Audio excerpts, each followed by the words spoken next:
Shalom Uvracha, mes bien-aimés, ce Shabbat Parashat Bo, donc la parasha qui va traiter le fameux sujet des trois dernières plaies, donc les sauterelles, les ténèbres et les premiers-nés qui vont périr.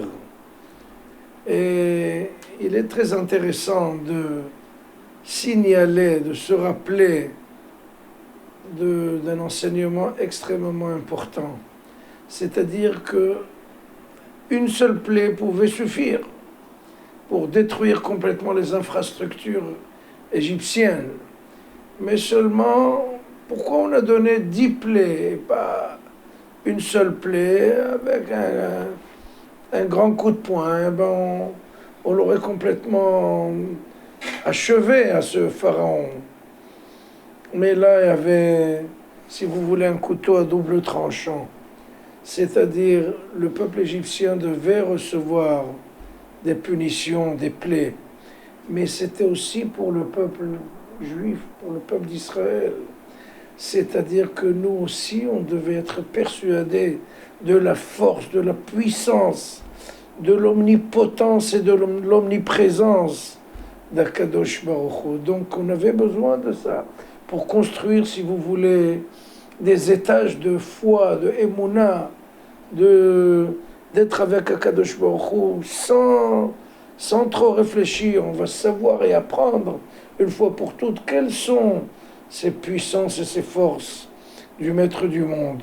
Donc on avait besoin de savoir, nous aussi, que celui qui va traverser avec nous l'histoire d'Akadosh Baruch Hu, et donc on a un protecteur, on a quelqu'un qui va nous sauver, nous sauvegarder.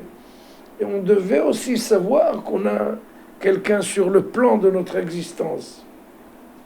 Bien entendu, les 10 plaies étaient vraiment conçues d'une façon très précise et prodigieuse pour justement exterminer même cette idéologie égyptienne et les infrastructures de ce pays. Je vais vous donner ça d'une façon télégraphique. Le sang, ça mine de rien, comme on dit, ça paye pas de mine.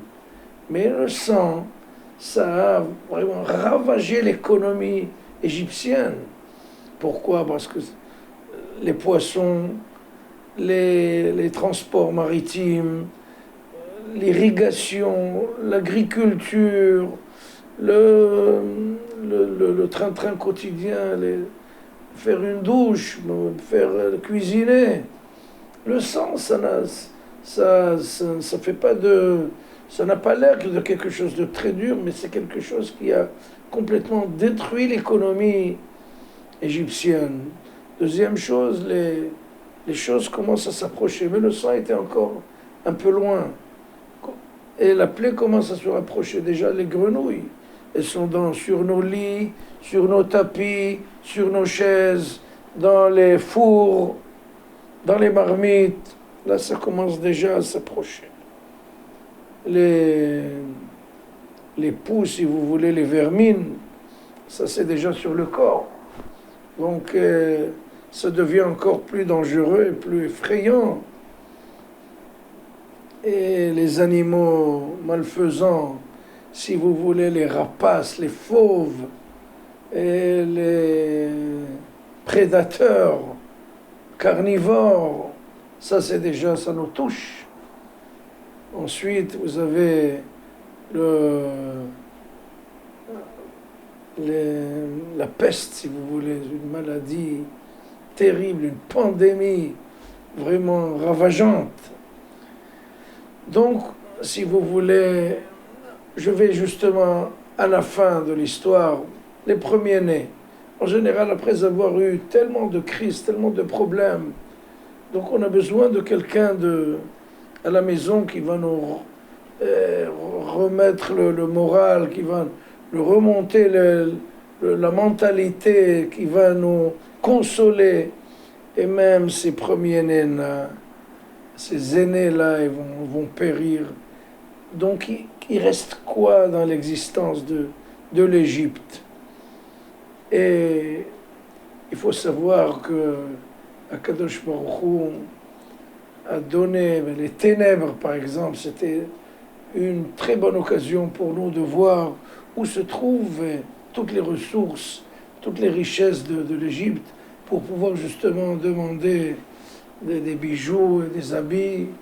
Donc, c'était, si vous voulez, ce set-là, ce kit qu'il leur a donné à Kadosh Baruch Hu est très très précis et avait en fait deux raisons. La première, de nous construire à nous.